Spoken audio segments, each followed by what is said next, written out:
अस्सलाम वालेकुम। रात को ज़बरदस्त किस्म की ठंड थी और बारिश भी क्योंकि कल हुई है, तो बस सारी रात जो है ना ऐसे ही लगे रहे। अभी वीडियो अपलोड करने की कोशिश की, एडिट कर ली थी, लेकिन 11% तक पहुंची है पूरी रात। तो ये हालात हैं यहाँ पे इंटरनेट के, आगे आप खुद समझ सकते हैं। एनीवेज, अभी ज़रा फ्रेश होके फिर आगे निकलते हैं, देखते हैं। नाम यार आपका क्या? मोहम्मद यासीन। अच्छा यासीन साहब, आगे यहाँ पे अभी हम बमरेत में हैं, आगे भी आप बता रहे हैं ये रोड जाती है आगे, तो कहाँ पे जाती है? ये आगे नूरिस्तान बाउंड्री तक जाती है। तो क्या वहाँ पे भी देखने लायक जगह है? वो बड़े बड़े गाज है, उधर चमन है। अच्छा, लेकिन सैर करने की जगह वहाँ है। और आप आगे जाए कितना फिश फार्म है, तकरीबन 10 किलोमीटर का 10 किलोमीटर का रास्ता। रोड बेहतर है या बस इसी तरह रोड है, कच्चा रोड है, बेहतर करने की जरूरत है। अच्छा चले सही है। और कोई यहाँ के एरिया में क्या कोई मसले मसाइल क्या है वैसे? ये परेशानी है रोड। स्कूल और अस्पताल वगैरह कुछ है यहाँ? स्कूल है, अस्पताल है। अच्छा, इसमें एक ही डॉक्टर है, लेकिन जो डॉक्टर है उनकी तादाद बढ़ानी जी। अच्छा ठीक ठीक। अस्सलाम वालेकुम। और बमरेत में रात गुजारने के बाद अभी आगे भी कोई 10 किलोमीटर आगे कह रहे हैं कि बड़ी ज़बरदस्त कोई जगह है, वहाँ पे बड़े बड़े मैदान हैं और कब्रिस्तान भी इनका जो मेन है वो भी आगे है। तो मैंने कहा चलो आगे का चक्कर लगाते हैं। तो अभी बमरेत से आगे आप आए तो जो उधर मेन गांव है बारतेक, जहाँ पर ये सारा फेस्टिवल हो रहा है, उससे आगे अभी कराकल गांव आया है।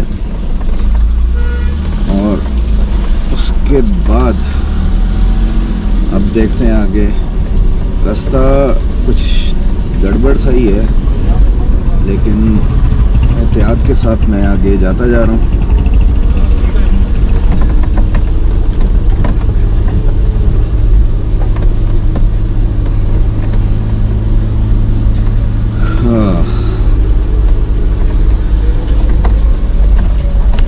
ऐसे इलाकों में गाड़ी चलाने का जो एक है सबसे ज़रूरी चीज़ वो ये है कि आपने सेंटर जो गाड़ी का है उसको बचाना है और टायरों को आपने ऊंचा रखना है कि सेंटर जो है वो ना लगे। स्पेशली अब मेरी गाड़ी जिस तरह है तो ये काफ़ी लो प्रोफाइल है, ये अमूमन लग जाती है। तो गाड़ी लेके आगे निकला तो आगे कुछ आगे जाके एक इलाका आता है कोई शानदार, और उसके बाद एरिया वाकई खुल जाता है और बहुत खूबसूरत हरी घास मुझे एक जगह पर मिली और साथ ही चश्मा जा रहा था, लोग गाड़ी अपनी साफ़ कर रहे थे। मैंने कहा यार वाई नॉट, मैं भी जो है ना गाड़ी की खिदमत कर लूँ थोड़ी सी। तो वहाँ पर खड़ी करके गाड़ी की थोड़ा सा हमने साफ़ किया।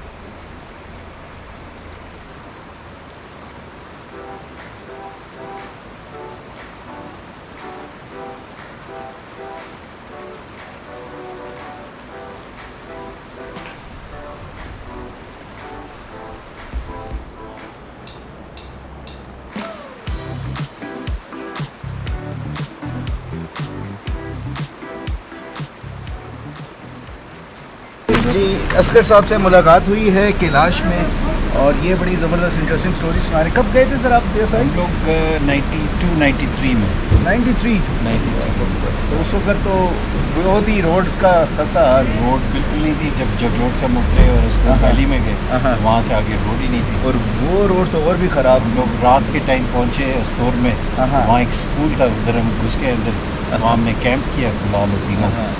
हम वहाँ बैठे, वहाँ मानोगे कि हम लोगों ने कलेजी, चॉप्स, हलवा पूड़ी, चने, आप समझ सकते हैं कि नवाज शरीफ क्या खाता है। सर मैं सोच सकता हूँ कि शौकीन खाने का मैं एक हेलीकॉप्टर पे खुद आएगा, एक में उसका खाना है। तो ये खाने वाली एडवांस पार्टी आई थी। ये पूरी रात जो है वो अच्छा। बकरा जो है काट के अच्छा, इसके लिए इंतजाम रोटी बना रहे थे। वो फिर हमारा बड़ा इंटरेस्टिंग, मैंने कहा अल्लाह के देखो अल्लाह का इतना शुक्र है मैं खाने का शौकीन भी हूँ और जहाँ जाता हूँ मुझे खाना मिल जाता है, अल्लाह देता है मुझे। आप सोच सकते हो कि स्यूसर लेक पे ऐसा दिन, तो उसने कहा सर उन्होंने तो आना नहीं है क्योंकि क्लाउड है, तो हेलीकॉप्टर तो आ नहीं सकता, तो आप हमारे मेहमान हो। बस उसने फिर बड़ा ज़बरदस्त खाना किया। फिर खैर हम लोग उतरे, फिर सतपारा गए, सतपारा से बरकेत गांव से आगे कराकल गांव आता है और उससे आगे ये खुशनंदा जगह है मेरे ख्याल से, लेकिन कमाल की कैंपिंग के लिए ये जगह बेहतरीन है। यहाँ पे रुक के चाय शाय पिए और थोड़ी देर रेस्ट भी की है। ड्रोन की बैटरीज जो है वो लगा दी थी चार्जिंग पे, वो अभी आके मैंने देखा तो चार्ज हो गई हैं। तो ज़बरदस्त जगह, दिल खुश हो जाता है यहाँ पे आके। पुरसकून, साथ ये दरिया और ये उससे निकलते हुए नाले।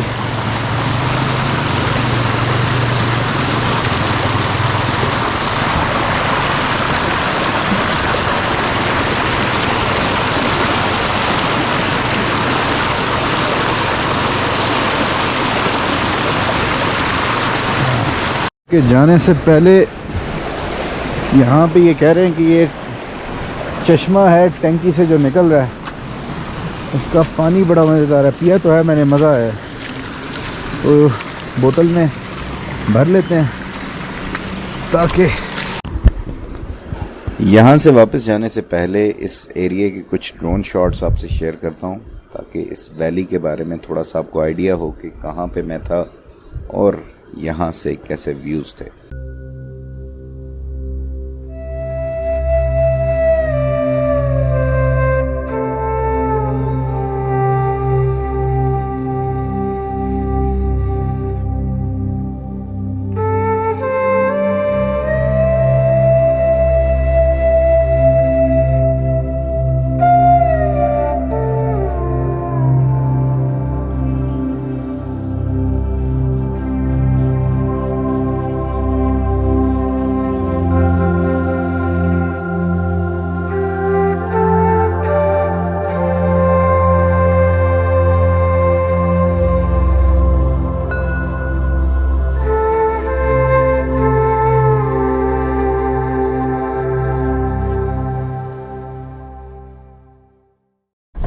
यहाँ से अब वापसी का सफ़र स्टार्ट हुआ और वापसी पे मेरा जो प्लान था उसमें एक यहाँ पे म्यूज़ियम है, उसको विज़िट करना था और उसके बाद त्राल पहुँचना था।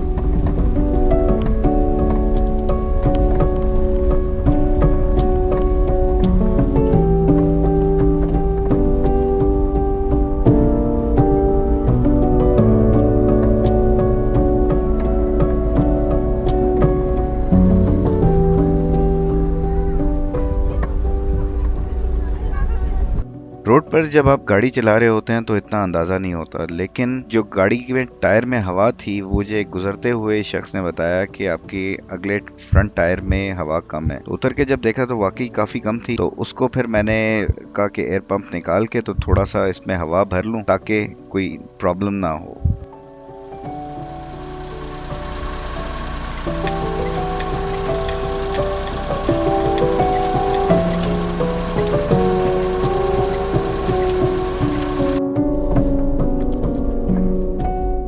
गाड़ी में हवा भर के अब नेक्स्ट फिर वही म्यूज़ियम तक पहुंचना था और म्यूज़ियम के बाद फिर अपना सफ़र जारी करना था चित्राल की तरफ।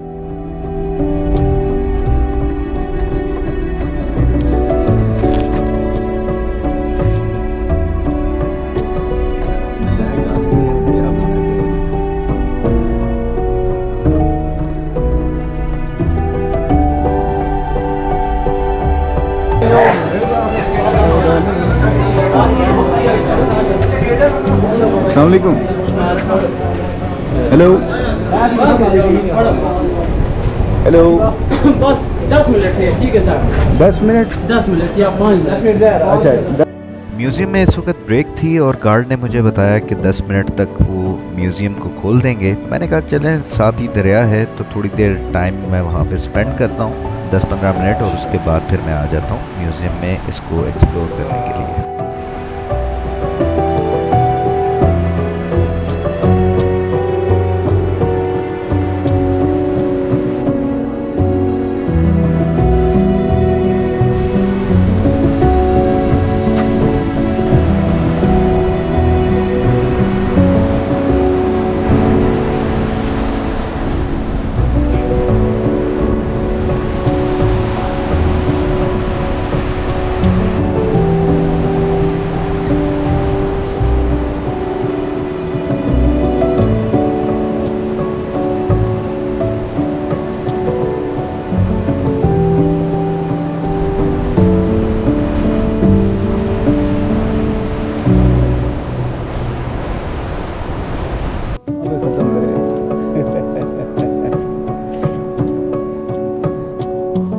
कैलाश म्यूज़ियम के बारे में बताता चलूँ कि यहाँ पर एंट्री के लिए अलग टिकट है, और अगर आप फोटोग्राफी करना चाह रहे हैं, पिक्चर्स वगैरह बनाना चाह रहे हैं, तो मोबाइल के लिए 300 रुपीज़ का टिकट है, और अगर आप DSLR से फोटोग्राफी करना चाह रहे हैं तो उसके लिए 500 रुपीज़ टिकट है। क्यों?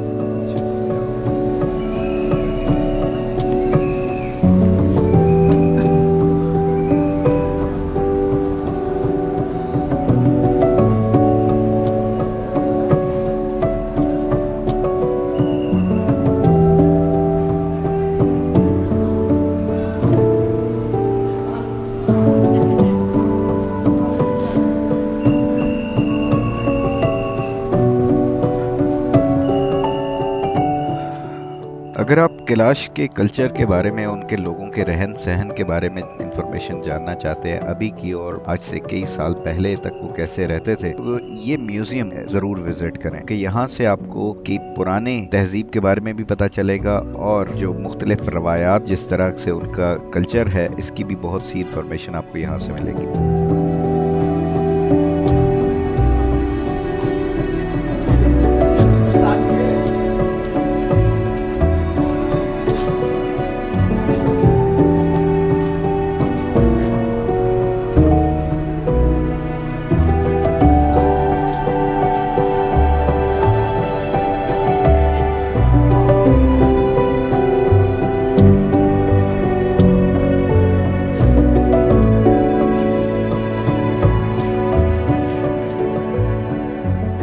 म्यूज़ियम को बहुत ही खूबसूरती से मेंटेन किया गया है, और डिफरेंट किस्म की जो एलिमेंट्स हैं उनको बहुत ही अच्छे तरीके से प्रिजर्व किया गया है। अब ये जो सेक्शन है, यहाँ पर जो कैलाश के लोग हैं जो खाने पीने के लिए बर्तन इस्तेमाल करते हैं और जो आटा पीसने के लिए चक्की इस्तेमाल करते हैं, किस तरीके से वो ये सारे अमल एक्टिविटीज़ किया करते थे, उसके बारे में इंफॉर्मेशन दी गई है।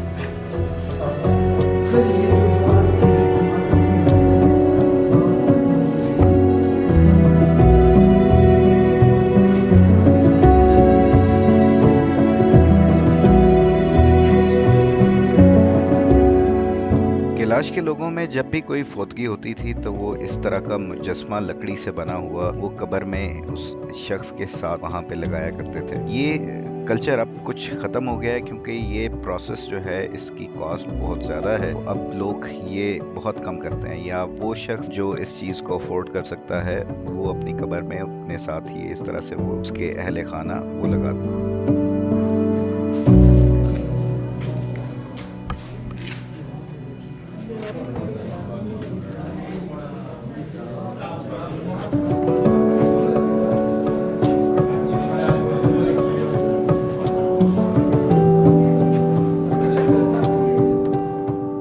म्यूज़ियम के अंदर जो ज़्यादातर तारीखी तस्वीर हैं वो एक जर्मन फोटोग्राफ़र है, उसने ली हुई हैं 1920s के एरा में, और वो यहाँ पर आया और कुछ अर्सा उसने कैलाश वैली में गुजारा इन लोगों के साथ, और यहाँ पर लोगों का रहन सहन और उनका तमाम तर जो कल्चर है उसको फ़ोटोग्राफ्स में कैप्चर किया, जिससे हम देखकर आज उस वक़्त की तहजीब का अंदाज़ा लगा सकते।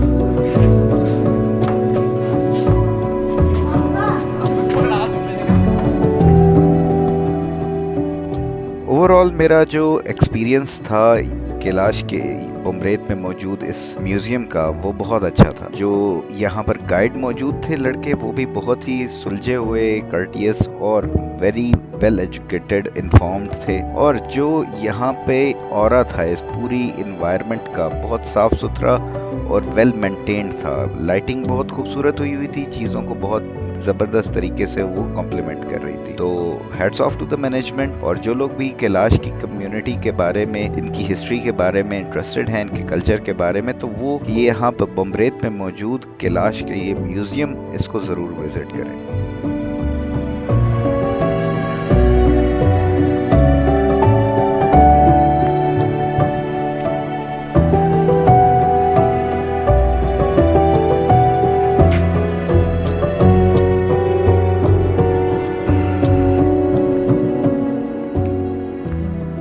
कैलाश म्यूज़ियम का विज़िट करने के बाद अब नेक्स्ट मेरा टारगेट था कि दिन में हम यहाँ से निकल जाएं बाहर और चित्राल तक मैं पहुँच जाऊँ। लेकिन टाइम कुछ शाम का ज़्यादा हो चुका था, तो लेट्स सी कि कहाँ तक पहुँच पाते हैं।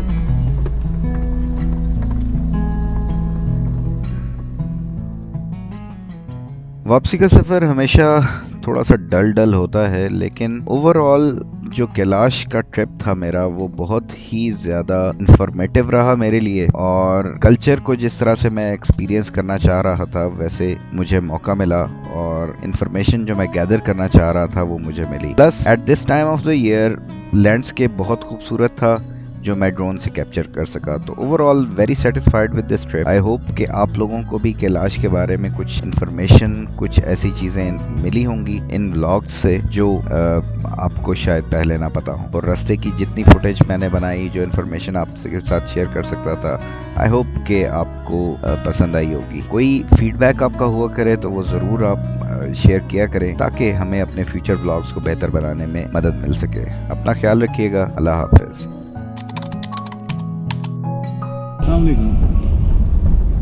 Finally back on the road Chitral की तरफ। अब नेक्स्ट जो, वैसे यानी कि it was not in the plan, लेकिन कौन सी इतनी टाइट किस्म की प्लानिंग होती है। गरम चश्मा और ककलश्त मेडोज़, ये दो जो जगह हैं ना, इनको भी अब आ ही गए हैं तो इनको भी एक्सप्लोर करते जाएं। देखते हैं। गरम चश्मा तो मुझे यकीन है कि आराम से हम जा सकते हैं, बाय रोड के पास ही होगा, उसमें कोई ऐसा प्रॉब्लम नहीं है। ककलश्त मेडोज़ का रास्ता थोड़ा सा सख्त है, तो देखते हैं कि कैसा रहता है।